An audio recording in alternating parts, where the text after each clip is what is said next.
Hey guys! So glad that it's not as hot as it used to be, even though it's still a little bit warm.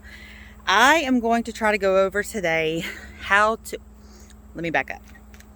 As a rule of thumb, you don't want to do any extreme pruning past Labor Day.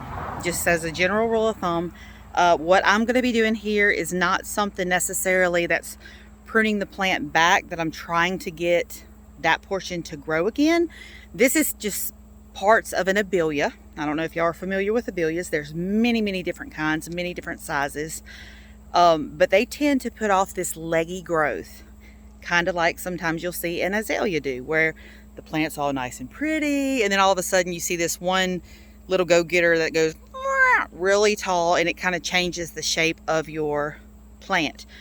We're just cutting those off, so it's not like we're doing any extensive pruning, because you don't typically want to do that now until your plants go dormant, as far as the deciduous stuff goes. So I'm going to prop you up and try to show you what I'm talking about. There's not very many of them here, but it'll give you a good idea. So I'm going to flip. And this, and I apologize, I've been spray painting, so my hands are purple, blue.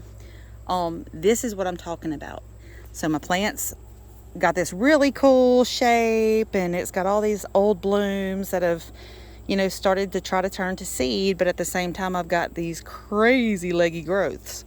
So I'm basically going to go in here where the long shoot is, follow it down to where it meets its main stem. You see this right here where it's meeting the main stem?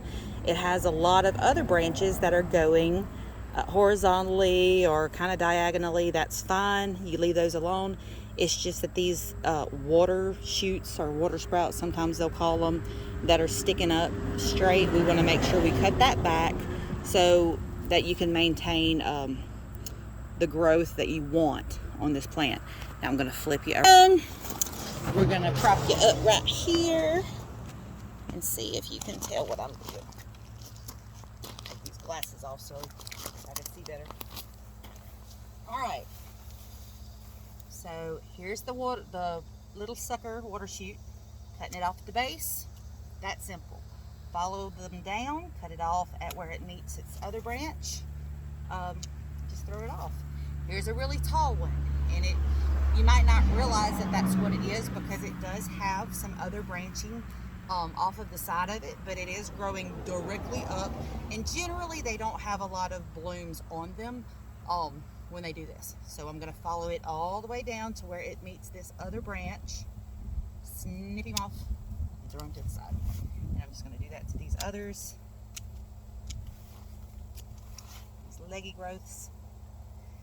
Not a necessity, but it definitely, in my opinion, enhances the shape of the plant and keeps it a little bit more bubbly.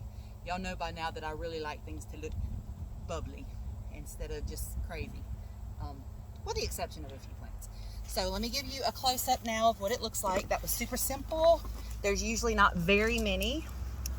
So this is what I have that I cut off.